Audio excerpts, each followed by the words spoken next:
tudo bem? Começa agora mais um Fiscalização Pública, o programa que acompanha e divulga o trabalho dos vereadores aqui da Câmara de Taubaté durante os seus respectivos mandatos.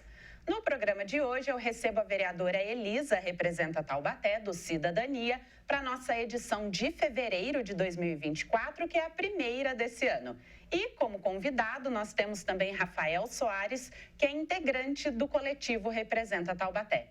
Vereadora, Rafael, sejam muito bem-vindos. Obrigada por aceitar o nosso convite. Já aproveito a oportunidade para desejar um excelente ano, que 2024 seja de muito trabalho profícuo para a população de Taubaté.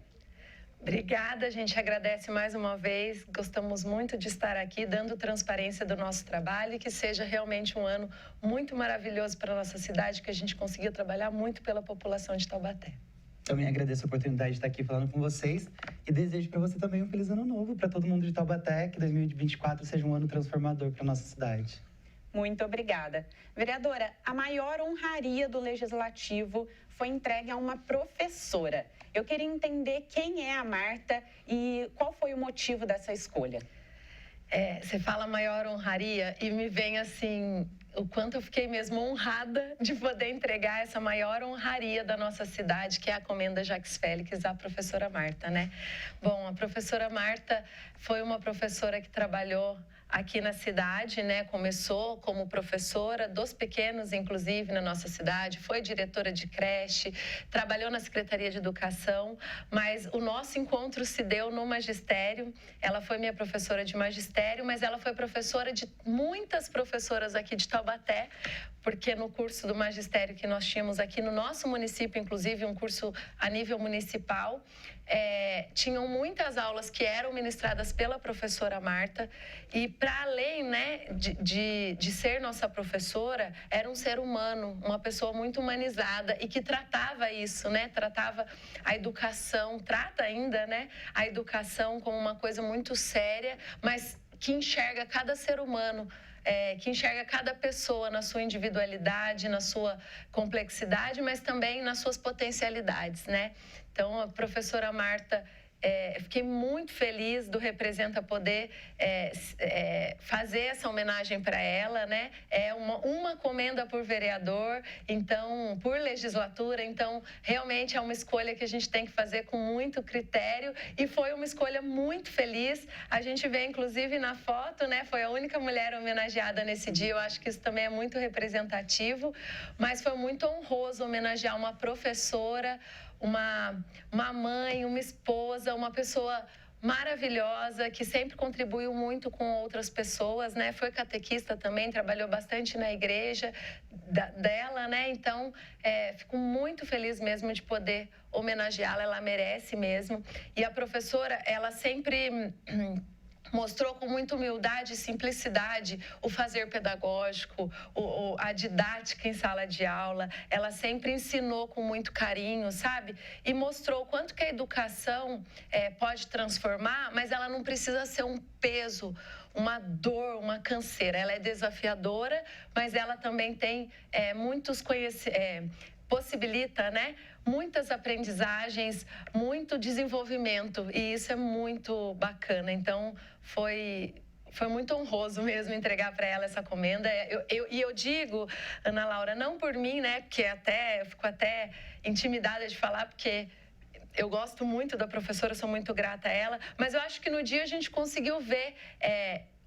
foram muitos ex-alunos, inclusive alunas que eu não conhecia, que vieram prestigiá-las, colegas que trabalharam com ela na Secretaria de Educação, uma Taubaté inteira reconhecendo a professora Marta, que foi uma professora maravilhosa para a nossa rede, uma mulher muito potente na nossa cidade. E muito simples, né? A potência dela, ela é pequenininha, mas a potência dela, o tanto que ela fez, que ela contribuiu com a nossa cidade, não é medido, e a homenagem é muito honroso entregar para ela, mas não chega, não é o suficiente para o tanto que ela fez para a nossa cidade, para a nossa Taubaté.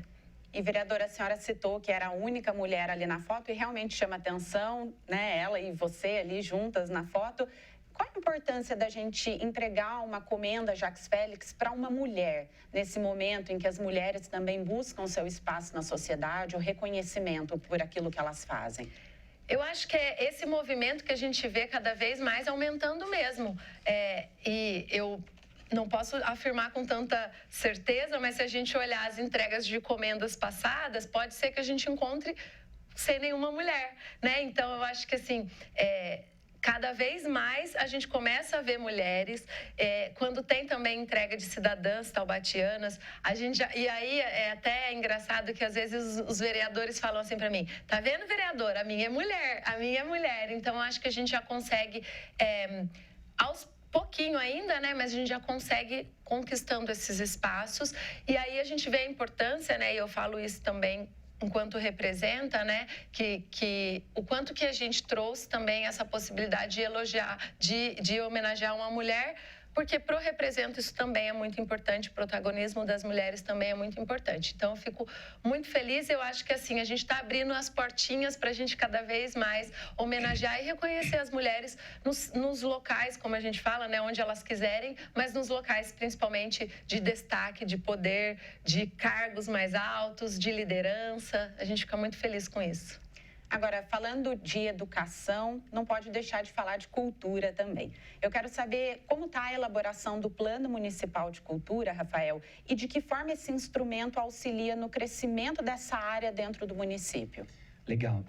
Esse ano a gente vai ter aí a elaboração do Plano Municipal de Cultura.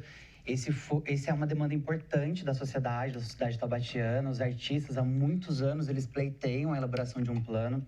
A gente tem no Sistema Municipal, no Sistema Nacional de Cultura e nos sistemas de cultura, a gente tem o que a gente chama de CPF da cultura. As cidades, elas precisam ter um conselho, um plano de cultura e um fundo municipal de cultura. São instrumentos de gestão que são interligados. E aqui em Taubaté a gente já tem o conselho que funciona há alguns anos. A gente conseguiu a instituição do fundo de cultura a duras penas, e ainda ele não tem na lei um texto que é um texto que agrada ao setor artístico, mas foi o que a gente conseguiu para a regulamentação do fundo, mas é um texto que ainda precisa de uma revisão.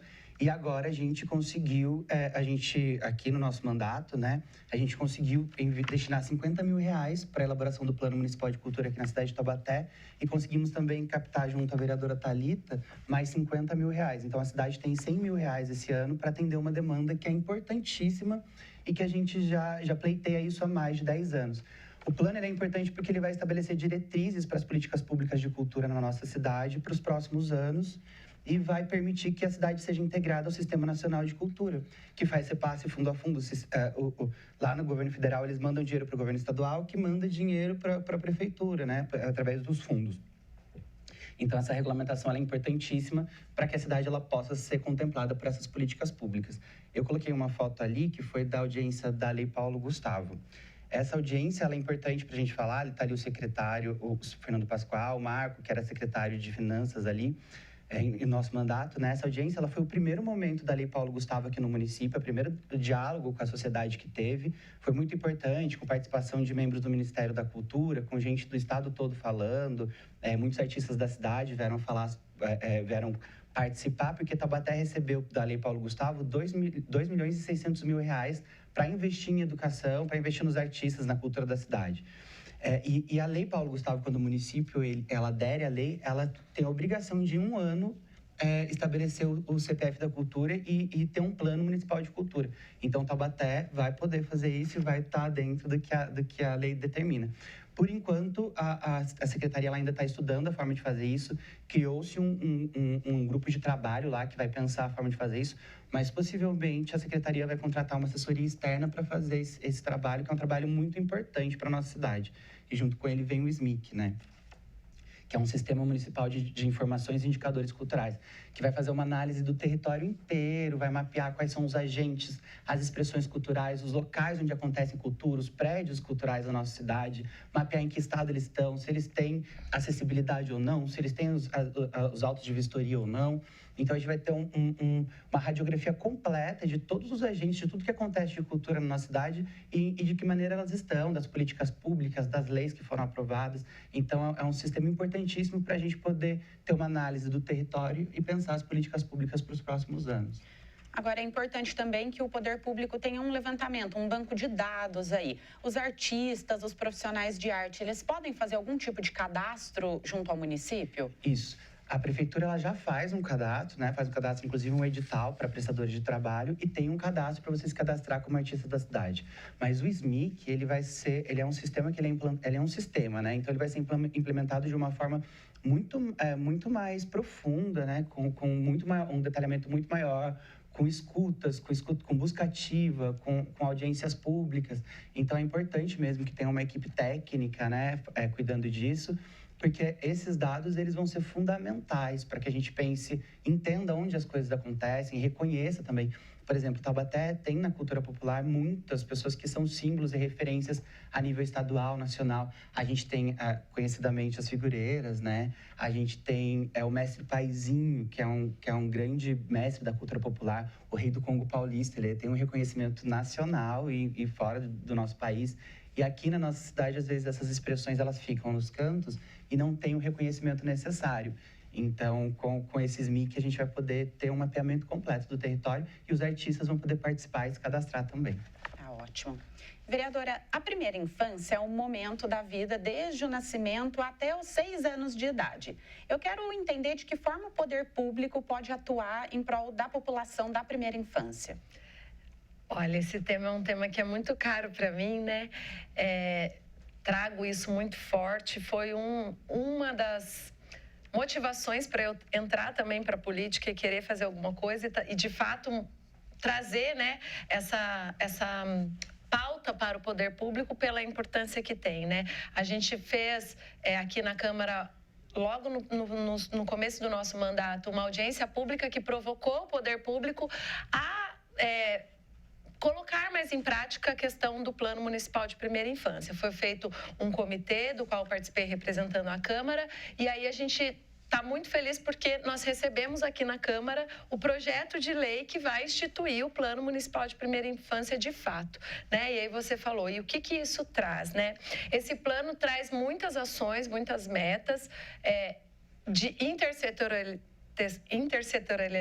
né? Então, vai abarcar várias secretarias, mas traz políticas públicas relacionadas à questão de amamentação, à questão do pré-natal, porque a gente está falando aqui, né? Primeira infância do 0 aos 6 anos e a primeiríssima infância de 0 a 3, que é, inclusive, um período ainda mais importante para as políticas públicas, mas que, infelizmente, né, culturalmente e até por questões de legislação mesmo, demorou muito para isso chegar, a importância que tem que ser dada no poder público, né? A gente tem o Plano Nacional de Primeira Infância, que é muito recente ainda, de 2016, 2015, se eu não me engano. Então, assim, agora os municípios estão se adequando mais, estão pensando mais sobre isso, mas a primeira infância, os investimentos feitos na primeira infância é o maior investimento que um poder público pode fazer para a sua população no futuro, né?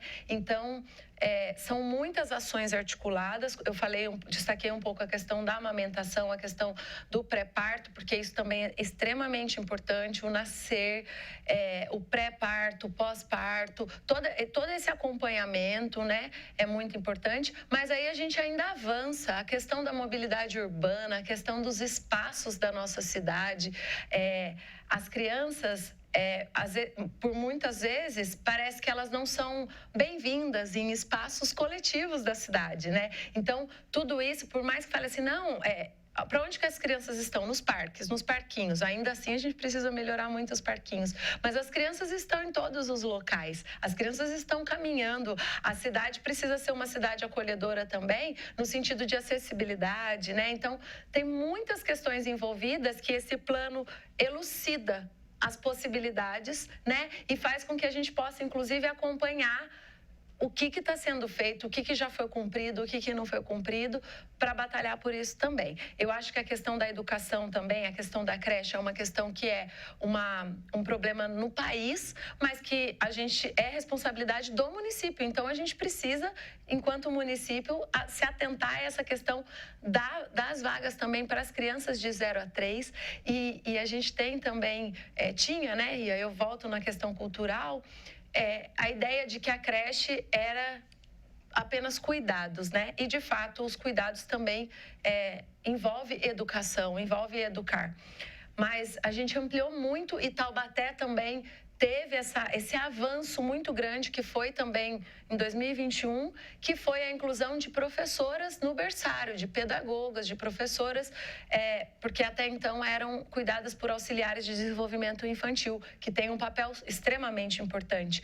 Mas a criança de 0 a 3, ela também faz conexões importantes para a vida. Então, a gente precisa de um professor estimulando isso, propondo atividades com intencionalidade pedagógica, né? Então, eu falei de vários assuntos porque todos eles são transversais ali na questão da primeira infância. Inclusive no grupo, né, a gente tinha também pessoas da segurança pública, né, tudo muito envolvido mesmo, muito transversal e integral, envolve várias questões. Mas os municípios que se atentarem e que priorizarem, inclusive nos seus orçamentos, que é uma outra questão extremamente importante, a gente ter o Plano Municipal de Primeira Infância é um avanço, mas o quanto que esse plano está concretizado no orçamento do município. Os municípios que se atentarem a isso, que priorizarem nos seus orçamentos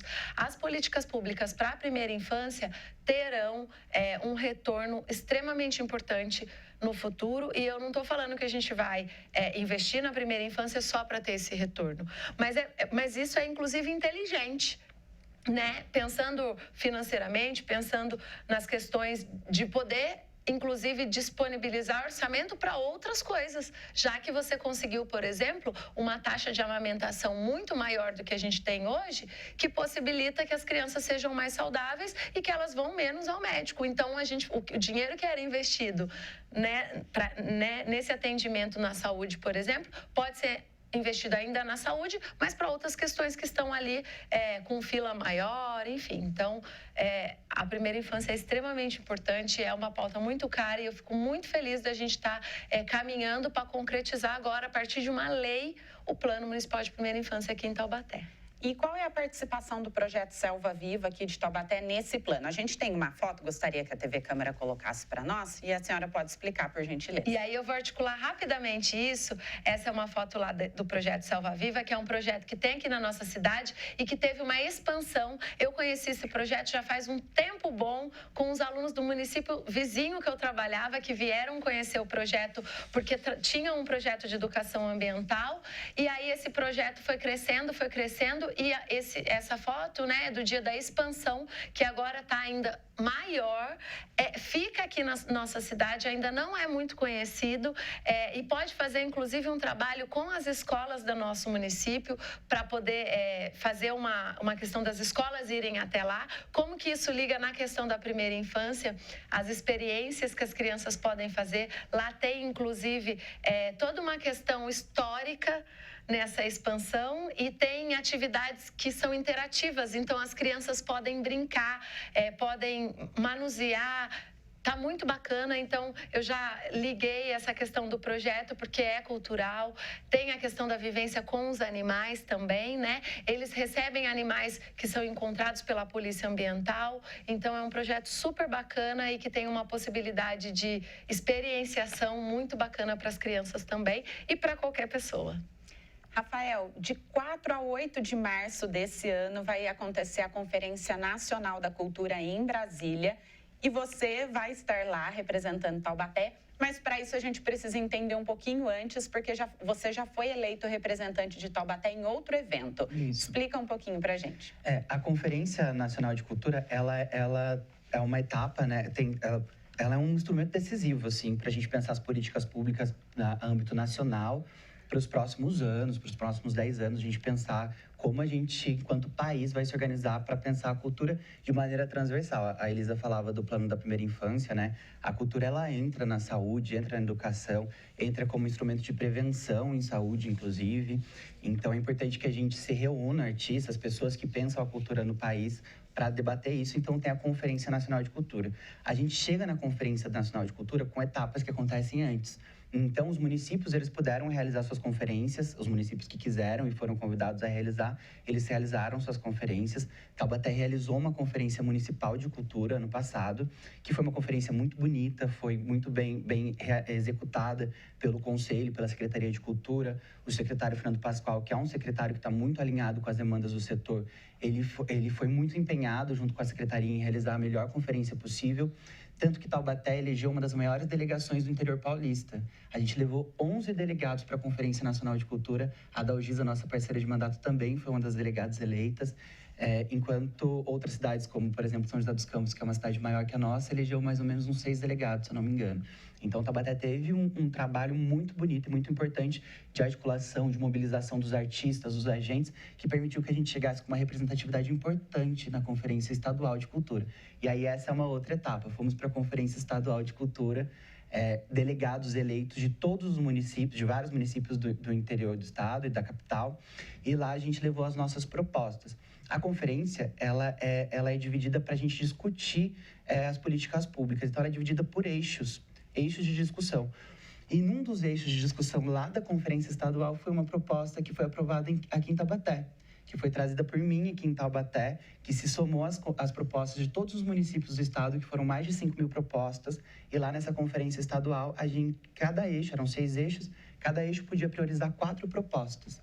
E num dos eixos que fala sobre patrimônio e memória, uma proposta que veio de Taubaté foi priorizada, então, como política pública para o estado de São Paulo para os próximos 10 anos, que é a ideia da gente promover a ocupação de prédios públicos abandonados ou tombados e que esses prédios se tornem territórios de cultura e que tenham isenção fiscal e incentivo também. Eu não vou pagar imposto e também vou ter ações de incentivo, onde o empresário, enfim, o terceiro setor, a iniciativa privada pode investir dinheiro ali e ter uma isenção fiscal também.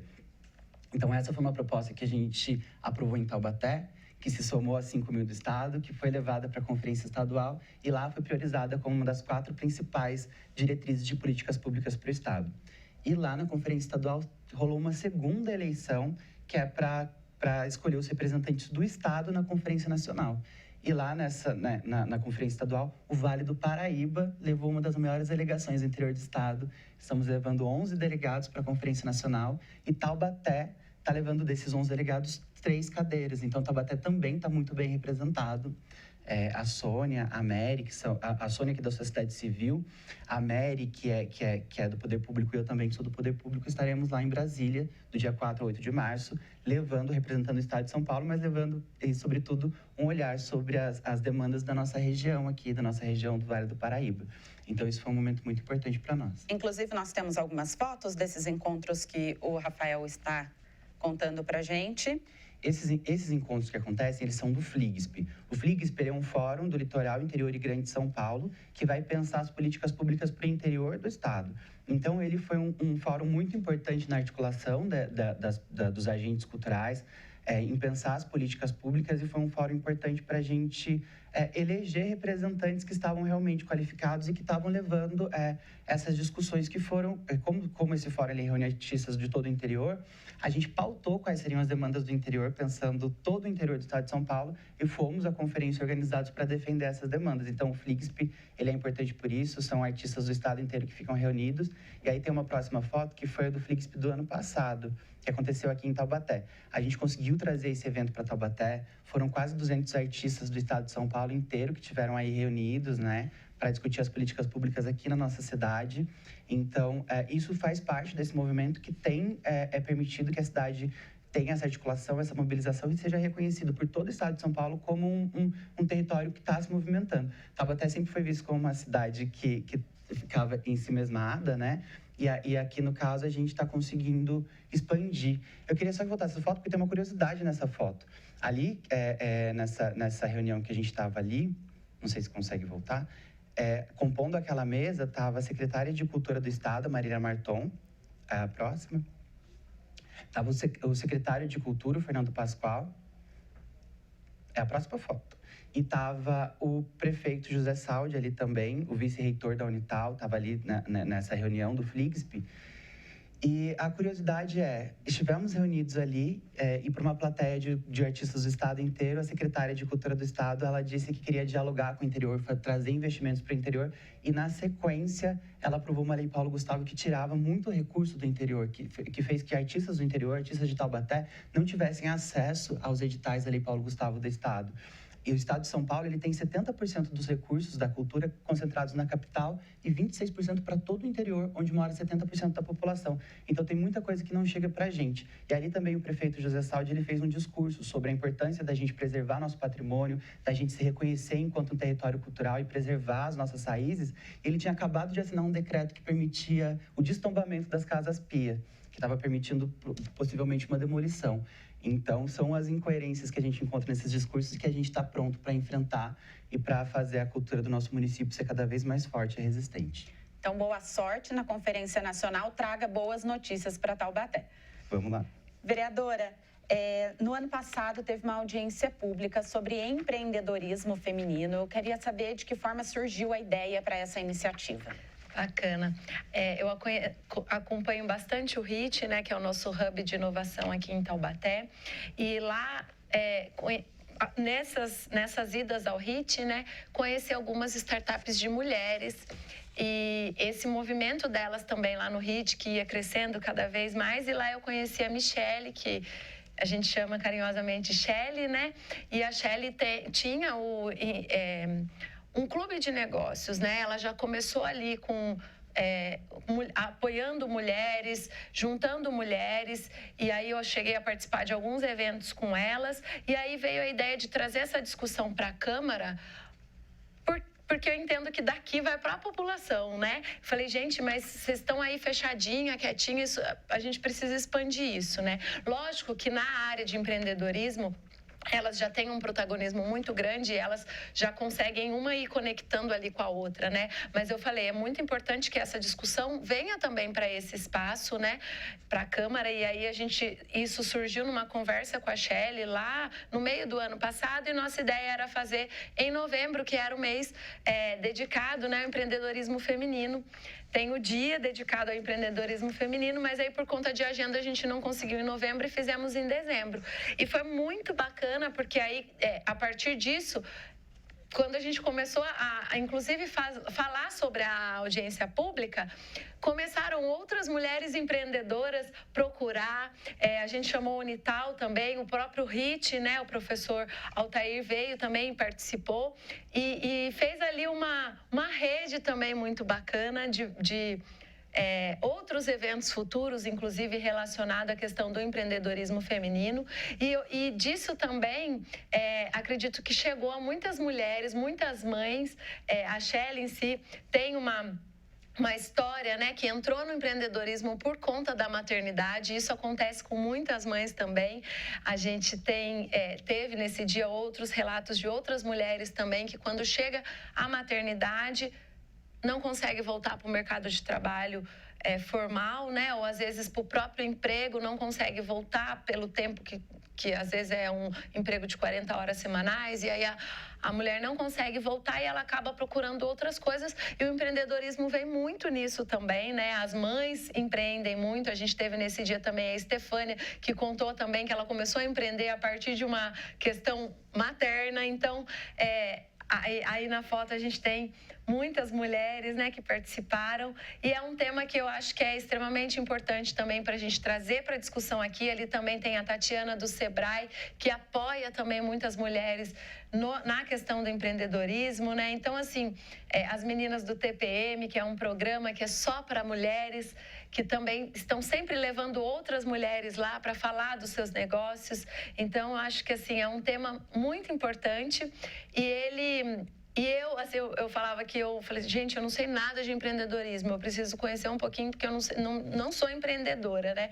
Mas aí a gente avança na questão, porque parece que empreender é só quem vai comercializar um produto, né? Mas a gente é empreendedor na vida, né? E o empreendedorismo me pegou nessa questão principalmente materna mesmo, né? Por enquanto, no mandato no Representa, o Rafa e a Dal ainda não têm filhos, né? Então, eu sou a mãe ainda do Representa, trago essa pauta da maternidade. E essa questão das mulheres é muito real, das mães, né? É muito real. Então, eu colei na questão do empreendedorismo, pensando também que é uma saída para muitas mães que ficam sem saída após o nascimento dos seus filhos, às vezes com 2 ou 3 filhos, que dificulta ainda mais, né? Então, eu acho que é um tema que a gente precisa avançar esse ano e falar mais dele aqui na Câmara, e precisa de muitas políticas públicas. A nossa Secretaria de Desenvolvimento e Inovação aqui de Taubaté já tem o RIT, que é uma política pública, né? Mas eu acho que precisamos também avançar nas políticas públicas para esse tema.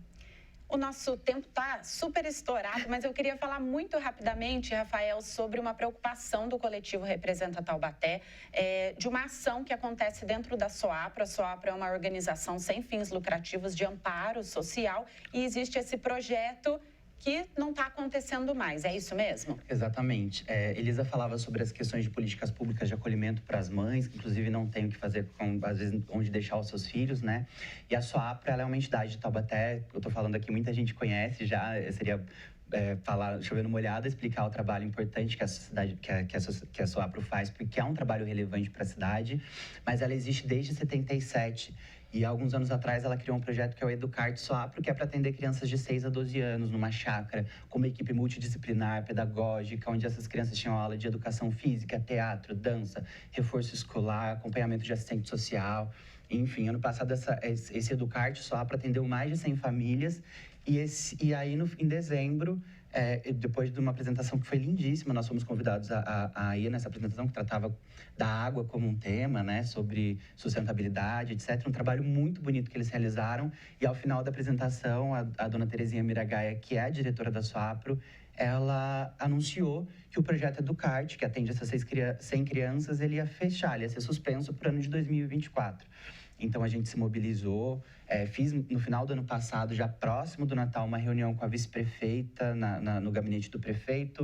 Aí depois, no começo de janeiro, no dia 3 de janeiro, eu fiz uma reunião, inclusive, quero ter uma foto aí, que é uma reunião que a gente fez com a secretária de Desenvolvimento e Inclusão Social. A gente fez lá na secretaria, ali do meu lado está a Terezinha Miragaia, está a secretária Isabel ali no meio, e a assistente social da SOAPRO, a Aline, a Cássia está ali, e foi uma reunião que a gente foi para encontrar formas de prosseguir com a SOAPRO. E o que tem de política pública para ajudar essas entidades que fazem um trabalho tão relevante, as entidades que estão no terceiro setor, são editais de R$80 mil. Então, e que eles vêm parcelados em um ano. Então, é um valor irrisório, mensal, né, de 6 mil e poucos reais, para entidades que fazem um trabalho tão importante para a nossa cidade. E foi isso que a gente conseguiu de perspectiva para que o Educarte continuasse acontecendo, um projeto que atende mais de 100 crianças. Então, um dia depois dessa reunião, a SOAPRO formalizou realmente a suspensão das atividades para esse ano. Então, infelizmente, a gente tem essa gestão que tem permitido que esse tipo de coisa aconteça e que um projeto tão importante seja descontinuado agora, nesse ano de 2024. A gente espera que em 2025 a gente tenha uma gestão mais atenta para isso e que permita que o projeto volte, porque é uma política, como a Elisa falava, muito importante de acolhimento, tanto para as crianças quanto para as mães e para o futuro da cidade também, porque essas crianças não estando na rua e estando aprendendo coisas boas, no futuro elas deixam de ser um problema social e se tornam pessoas que vão contribuir de forma cidadã com o desenvolvimento da cidade. Tá ótimo. Quero agradecer mais uma vez a presença de vocês e a gente se encontra num próximo programa. Valeu. Obrigada. Esse foi o programa Fiscalização Pública, edição de fevereiro, com a vereadora Elisa, Representa Taubaté, do Cidadania, e também com Rafael Soares, que é integrante do coletivo Representa Taubaté. Muito obrigada pela sua audiência e também pela sua companhia. Até mais.